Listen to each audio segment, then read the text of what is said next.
Hey everyone, and welcome to the OklaRoots YouTube channel. Today we're filming an embroidery tutorial. Today we're actually going to go over how to make one of my favorite embroidery designs. This is probably the pattern that I saw and it made me want to buy an embroidery machine. Now when I bought the embroidery machine, it was a single needle embroidery machine, but this is a pattern you can make on a single or multi-needle machine. So today we're going to go over how to make a hand sanitizer holder. This is all done in the embroidery machine. You don't have to use a sewing machine at all. You just need some scissors, some material, and an embroidery machine. You can see this is a really sweet way to hold a hand sanitizer. The pattern is actually from Tiffany over at Crashing Waves. She has so many options. There are so many designs for this piece right here. There are so many size options. For example, if you have a Bath & Body Works hand sanitizer, that's a little bit different size than say like a 2-ounce Germex hand sanitizer. She has lots of options for whatever size hand sanitizer you're using. So you can see here on this flap, we have a little snap here, and that has the design. And then on the back, you have this beautiful area where you can put a fabric design, a vinyl design. You can embroider someone's name on it. This is such a customizable, fun project that's super quick.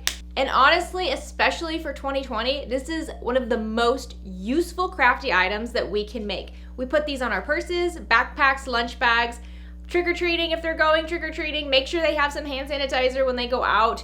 Everywhere. We have these things all over my house. So I have a few different designs here to show you. First, pumpkin. I mean, come on, it's October. Of course we have a pumpkin one, right? This is holding the 2-ounce hand sanitizer. So I'm just gonna take that out and show you. If we snap it open, and you can see this is just that 2-ounce Germex hand sanitizer. Now the thing I like about this design is that this hand sanitizer has this spout that pours out, so you can open it and do your hand sanitizer like that. This is for that Bath & Body Works hand sanitizer. So you can see it has a little bit different of a design. It doesn't have that pokey out spout. Technical terms, right? And while that's fine, you can still open it very easily and then use your hand sanitizer. I found that if the hand sanitizer is a color, then that color kind of bleeds on to the backing in the front just a little bit. Not enough to like look bad, but enough for you to notice. So I will actually be making a whole bunch of these hand sanitizer holders with the little spout, especially because honestly right now we need the bigger size. And then last, I wanted to show you another option I made because I know many of us are excited about a certain show coming back pretty soon. This is such a cute hand sanitizer holder. You can use your favorite fabric on the back. I mean, tons of options, tons and tons of options. This would actually be a great classroom gift. So if you have kids in school and you wanted to make a whole bunch of these and then embroider everybody's name on their own hand sanitizer holders, I'm just saying, 2020 is weird, but this is a good gift any year. It's fantastic. So today we're gonna go over exactly how I make these hand sanitizer holders, all the material, all the steps, all the jazz. I'll be using the Ricoma EM1010 10 needle machine. 10 needles. If you're interested in how to make this exact same project on a single needle machine, just stay tuned. The next tutorial I put out for an embroidery project will be the exact same tutorial using a 1 needle, single needle machine. You can definitely do it. This is something you can make on any type of embroidery machine you have, but it does have to be an embroidery machine. So if you're new to the channel, please consider clicking subscribe down below. If at any point you like this video, please give it a like. Any questions, comments, shout outs, anything at all, leave them down in the comment section of this video. At the very top of the comment section will be a timestamp comment from me, and it'll just have timestamps for every step of this tutorial. If there's just one thing you're interested in, like attaching the snap at the back or how to cut out the finished product, just click on the timestamp next to the words and it'll take you straight there in the video. All right, let's get started. So here's all the fabric and vinyl that I use for my hand sanitizers. First, you're gonna have like the body of the hand sanitizer. This is going to be the main part that everything is stitched on, that outer panel. I prefer to use vinyl for that. You don't need a whole lot of it for this project, and it's extremely durable. Next, depending on what design you have, you're gonna have some fabric accents. Now you can put vinyl here or fabric, whatever you want. But again, depending on your design, you might have a lot on this flap or nothing at all. You could have a big panel back here, or you can change it into your own unique embroidery design. Again, this is a very creative, fun project. The pattern I'm using today is for a unicorn hand sanitizer holder, and this part right here is just going to be stitched with the embroidery machine, so it's just going to be thread, and on the back we'll have some fabric. So I'm using this beautiful colorful print here. I'll have a link for all these items down in the description of the video. Next, I like to use cork for the back of the pocket. So you see if you open up your hand sanitizer holder, you have this little backing right here, and that's just what's gonna hold the hand sanitizer in the whole device. This piece of your fabric will be rubbing against the bottom of your embroidery machine. So I don't like to use vinyl for this because I find it to be very sticky against that metal plate. Cork is fantastic for this. It doesn't stick to the plate. It holds up really well. These hand sanitizer holders will last a long time with cork and vinyl. So I highly recommend using cork for this pocket piece. And then finally, for the back of your hand sanitizer holder, this is just going to be the wrong side that nobody really sees. I like to use a piece of felt. Felt is inexpensive, it's not thick, it's easy to sew with, and I'm just using regular craft felt from my local craft store. You could also use that really nice wool felt. That would be a nice twist on this as well. For this project, you're also going to need some cutaway stabilizer. I like to get this giant roll off of Amazon. I find it's a lot more affordable that way. The thread I'm using today is from Vedra, and it is the 40 weight thread. I suggest having some Scotch tape on hand just to hold things in place. 505 spray is also great, especially for attaching the felt to the back. I like to use 3 different types of scissors, some small snips, some regular fabric scissors, and then these little embroidery scissors that have this nice angle on them. I find that makes cutting close to the stitches, but without cutting the stitches, a lot easier. Now here we have a bunch of the other stuff. Now depending on what size hand sanitizer holding you're making, you're gonna need that size hand sanitizer. You can see you can get these really fun hand sanitizers from Bath & Body Works. You can also get these larger ones from the grocery store. Just make sure that when you purchase the hand sanitizer holder file from Crashing Waves, you take note of what size it's for. You don't wanna make a 2-ounce holder if you don't have 2-ounce hand sanitizers. You know what I mean. Next, I like to use these metal snaps. I think these are a lot easier to apply than the plastic snaps. This is just a nice little kit. It's very easy to work with. I'll have a link for it. It's on Amazon. It is affordable. Also, you're gonna want some sort of a keychain with a lobster clasp, whatever fun thing you can find. I have this small cutting mat here. This is just what I use for helping me hammer in all this stuff. It is suggested that you use a block of wood, but you work with what you got. And then finally, you're gonna need a hammer for installing these metal snaps. Now, the hand sanitizer file that I'm using today is for 2 hand sanitizer holders. So I'm using my D hoop for my Ricoma. First thing I'm gonna do is remove this top piece. And then I just grab my cutaway stabilizer and roll it over the entire bottom frame. Make sure it's overhanging on both edges and then just give it a trim. All right, once your stabilizer is nice and bigger than your hoop, grab that inner hoop and then just press it in. Once it's all the way pressed in, you can go ahead and just tighten these little screws over here. I will say I find these screws pretty difficult to tighten on these hoops. I know that there are these magnetic hoops you can get, but I think they're a little pricey, so I haven't made the investment yet. Somebody mentioned before that this looks like a cookie sheet, and you're right, and now I really want some cookies. Okay, so now we're gonna take this over to the embroidery machine. So now you can see I have my design loaded on my machine. What I need to do now is pick my colors. Now this is where a multi-needle and a single needle can be quite a bit different. With a single needle, you can kind of pick your colors as you go. With a multi-needle, you're gonna wanna pick all your colors before you get started. So I'll tell you there are 13 steps in this project, which means there are 13 considered color changes. That doesn't mean you have 13 colors. What you're gonna wanna do is download the PDF that comes with your pattern, and that's gonna show you exactly what color is used for every step, so you can just pick your colors in advance. Again, I have 10 different colors on my machine, so I'm just gonna pick everything out now. So if you're using the Ricoma, after you have your colors selected, you're gonna wanna change your little needle setting here to A/M. That means it's gonna automatically go to the next color, but it's gonna stop after every single one. Since we have a lot of things we have to do at the sewing machine while we're working on this project, you don't want it to just move on to the next color. You need it to stop on its own. So this is just gonna make that a lot easier. Once you have all of your colors picked, go ahead and click OK. So it's always good to trace your design before you get started. Tracing the design is just gonna make sure it all fits in your hoop. So I'm just gonna push down on this little presser foot right here for needle 1, just as far as it will go pretty much. And then I'm gonna click the trace button. So now you see it's gonna go around the entire hoop, giving you a good idea of how big your design is, just to make sure it all fits. And that looks good. So now we're gonna go ahead and do the first stitch. The first stitch is just gonna give us an outline of what our entire design looks like, so we can cut a piece of vinyl that's the right size.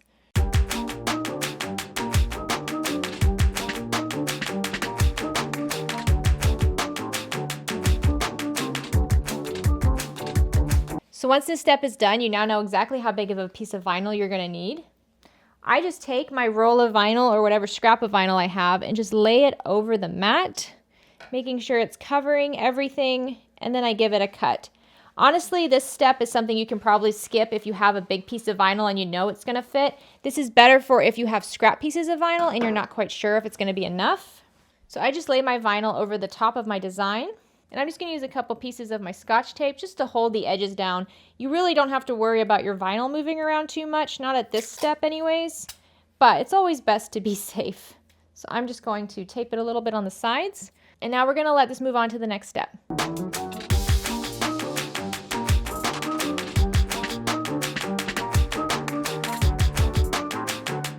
So this design is really using the thread to make the image on the flap. Many of her designs will have you incorporate some vinyl and fabric as well, so that's why we want to have so many stops. For this design, we're just going to kind of let it keep going through each stop, since it is just going to design it with the thread, and then we'll address it once we have to add the fabric to the back of the sanitizer holder.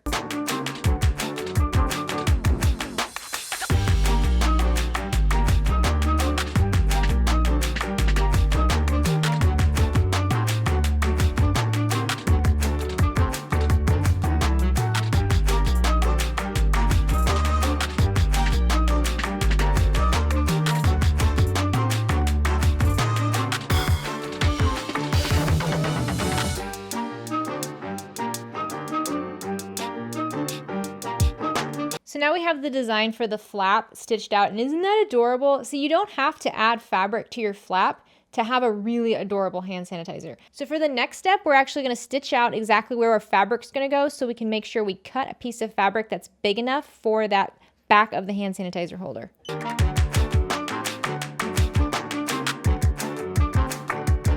So this is a really fun part. This is where if you have fabric that has a lot of small prints on it, this is going to be fun. What we're going to do is we're just going to take our fabric and we're going to lay it over that spot. Now, you want to make sure if you have a design that it's centered as best you can and that it's included, so it doesn't, you know, stitch your eyeball out or anything. That would be weird. And then once you're happy with the placement, just use some tape to tape it in place. I like using Scotch tape because if it does get sewn over, it's very easy to remove either with your hands or with tweezers if there's a lot of stitches. I wouldn't use anything like duct tape with this project because that will leave a lot of that sticky residue on, and it might be difficult to get out if it's stitched in on accident. So then go ahead and grab your other piece of fabric and do the same thing. Make sure your fabric doesn't overlap where the stitching is going to be. So I'm keeping a close eye on where this line over here is and making sure my fabric doesn't go over there, or else, you know, it'll just get stitched into both designs, and that's not what you want. And I like to put a piece of tape right over both of them. Again, if the needle goes over the tape, that's fine. You just don't want this moving around while it's stitching. And now the next stitch is just going to stitch this fabric down really well so that we can then cut it out.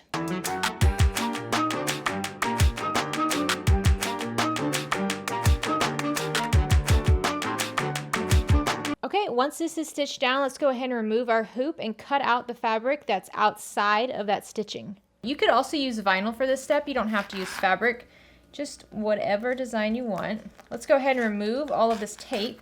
So if you have some tape that's in the stitching and it's kind of a smaller piece and hard to get to, just grab some very pointy tweezers and just pull it out with your tweezers.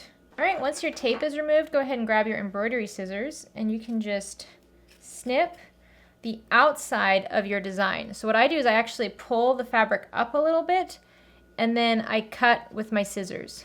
Now I am using cotton woven, which is like quilt cotton fabric, which is pretty standard. However, cotton lycra, which is like a stretchy jersey fabric, that works really, really well on these projects because it's got a little bit of stretch when you pull it up, so you can get nice and close to the stitches without actually cutting them. So if you have some cotton lycra and you're not quite sure what to do with it, I definitely suggest using scraps of it for this project. So what you want to do is you want to get as close as you can to those stitches without cutting them. The satin stitch is going to go and cover up all these raw edges, but it doesn't go out terribly far, so you're gonna wanna make sure you get these edges cut nice and clean. All right, once you have your fabric cut out around that stitching, we can take this back to the sewing machine. Isn't this looking so cute? It's so much fun to watch this come together. I just love it. All right, now we're gonna let the machine run and it's gonna do a nice satin stitch around those raw edges to hide the edges of your fabric.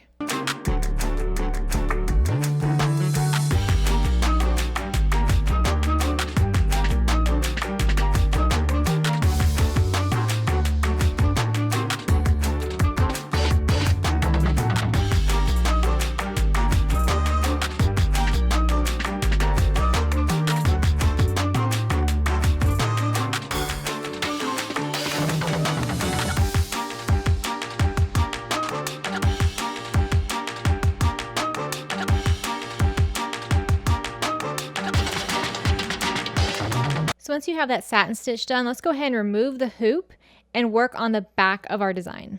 So what we're going to do is we're actually going to flip this upside down and look at the back of our design. So now grab your felt, and I do suggest using the same color felt as the thread color that you're going to use in the final step. So for example, on this sanitizer holder, I had pink thread go around the outer part of my entire design in the end, and I had yellow felt.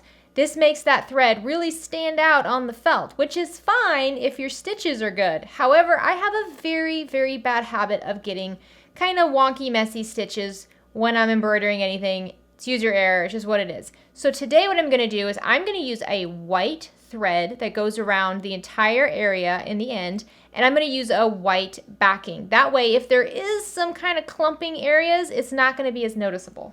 So I have my felt. I'm just going to spray it with some of my basting spray. You can use whatever type of adhesive you want for this. You just don't want this moving around. And then take it with the adhesive side down and just make sure you're covering your entire design. Should be nice and big.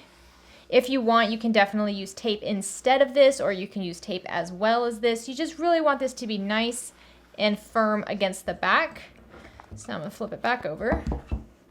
There we go. And then we're going to take this back to the sewing machine. Now I'm going to be very careful when I'm putting my hoop back in to make sure that as I'm installing my hoop, this felt doesn't get rolled out of the way, which has happened. So before you start stitching the next step, just make sure you check the bottom of your hoop, make sure you check underneath everything, that everything is just in place properly.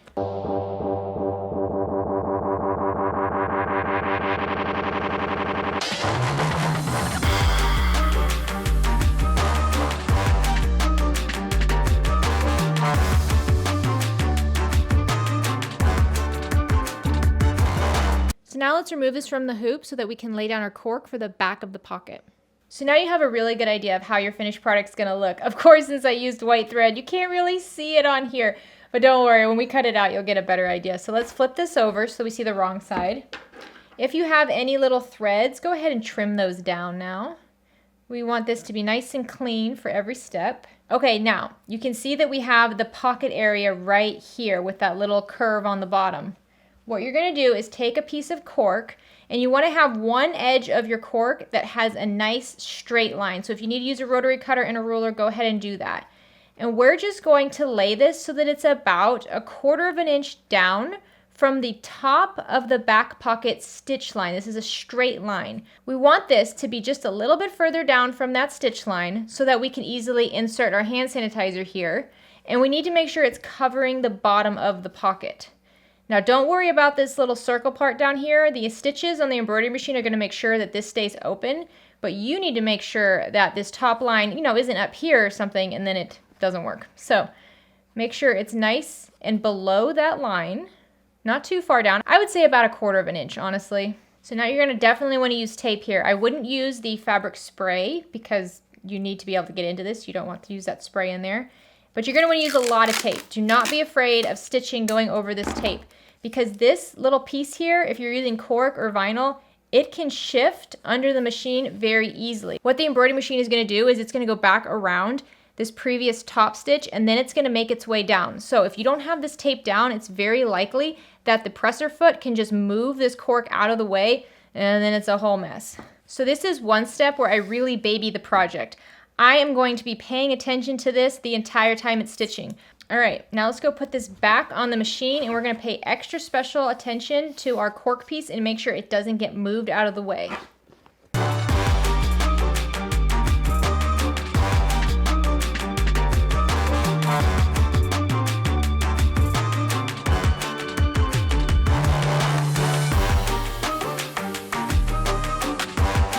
Okay, your design is now completely done on the embroidery machine. The rest is going to be done at the table, so go ahead and remove your hoop and take your design out of the hoop. So now let's flip this over and check out our stitches. Now actually the stitching on this turned out really well, which doesn't normally happen in my videos, so that's fantastic. But like I said, using the same colored felt or backing fabric as your thread, it's going to help. Once you have the tape removed, grab some good scissors. I really like these Kai 7205 scissors. And first what I'm going to do is just cut right along the middle to separate these, so I can just cut one out at a time. So now what you want to do is use your scissors and cut anywhere between 1/8 to 1/4 inch away from the outline of your stitching. Don't stress too much about this part, and also when you're first cutting it, it's better to cut it too big and then go back and clean it up rather than cut it, you know, really, really tight against the stitching.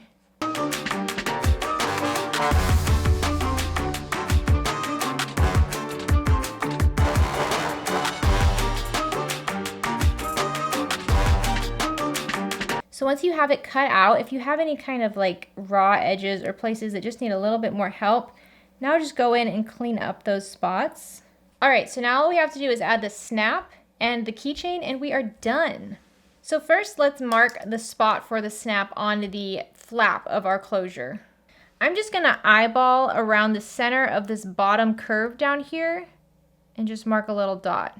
Just like that. So now in this kit, it has a hole punch tool. All you have to do is center the bottom circle over that dot, grab a hammer. Make sure you're cutting on a piece of wood, or this, for me, this is like a throwaway cutting mat. I don't mind if it has dings and cuts in it, so it's fine. Give it a few good whacks, and then when you pull it out, you have a nice hole there. Now what I like to do before I install the snap is grab the hand sanitizer that's going to be used in this. So whatever size you got, insert it in, just like that. And then I'll take the flap and close it down and kind of figure out exactly how I want it to look in the end. You know, if I want it up high, if I want it more low. I think I want this one a little bit more low. There we go. Make sure it's centered. And then use a pen and go through that hole you just made to mark your other spot for your hole. Now to punch this hole out, I don't know if this is the best advice or not, but I'm going to take my little snap press and I'm just going to insert it with that smooth size up into my pocket underneath where that dot is. Again, I'm going to grab my hole punch and I'm going to very gently hit this with my hammer just to make the hole. If you have some sort of a hand press device that you can use to punch this hole out, that would also be great. The thing is, these holes don't have to be perfect. They just have to be big enough for you to actually get your snaps into. So even if you just wanted to use a sharp awl or a stiletto to make these nice holes, that would be fine as well. All right, so now let's attach our snap. I like using 10mm snaps here. Okay, and for this you have the female side and the male side. The female side consists of this like donut looking snap and then a flat smooth back because this will be seen on the front of your sanitizer holder. The male side consists of one unit that has like a tall skinny nub and a second unit that has a shorter fatter nub. I don't know what things are called. Let's go ahead and install the female side. So for the female side, grab your cap, which is that smooth end, and put it through the hole. Flip it over, grab your little donut and push those together so that they're lined up with the side with the letters up. Grab the smooth side of your cap press and lay that so the smooth side is up. And then lay the cap side down so the donut side is up. Grab the pressing tools for the 10mm side. So this is like a pokey side. I'm just going to insert that into your snap and then give it a few good whacks. And there you go. One side is done. See, it's really easy. I like this. I like easy. So now we're going to flip over our little die so that we have the pokey side up. Grab your other pressing tool with the dome on the other side. You guys, I got to learn the terms for all these things. All right, grab your male end that has that longer skinny nub and put that inside the pocket and then poke it through the hole. Now grab your little die and insert that in so that the bottom of this male end should rest right over this little groove on your die. You might have to kind of move it around and feel for it. There we go. And then take that shorter nubby male end and lay that right side up over the pokey part. Oh, this is fun. And then grab your pressing tool and insert the dome side over it so it just should kind of hold it in place pretty easily, and give this a few good whacks. All right, there you go. So now this should just close. Look at how cute that is. Open it up. The last thing to do is add your keychain. I like to use just a keychain with a fancy lobster clasp, anything simple, fancy, whatever you want. And then all you have to do really is just fold that flap into the keychain. Grab your hand sanitizer, put that in there, snug it in like a little bug in a rug. And there you go. Look at this. This will be cute on any backpack, on any purse, lunchbox, anywhere. You need these. You need these. If you don't have an embroidery machine, send this video to somebody who does and ask them to make it for you because you need these. You know I always have to make a weird noise when I show these things, but look how cute it is.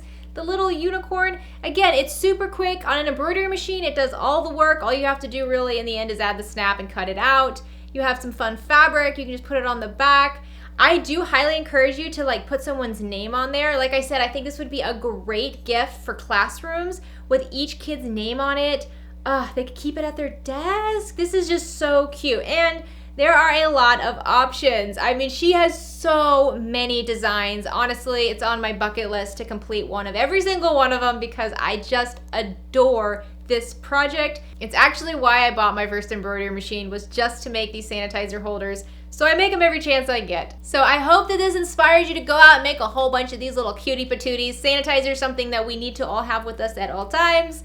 And what better way to hold it than one of these cute little things? And it helps it not get lost in like your backpack or your purse or your duffel bag, whatever you're traveling with. You can just clip this on to the strap of your bag right there when you need it. Absolutely love it. So thank you so much to Tiffany over at Crashing Waves for allowing me to film this tutorial today. You know how much I love your shop. You know how much I love all your designs. We'll be doing a lot more tutorials with Crashing Waves designs, so if there's anything in particular you want to see, make sure you leave a comment down below letting me know what it is. I hope you're having a great day. I hope you have a great rest of the week. Get out there and make something. Bye.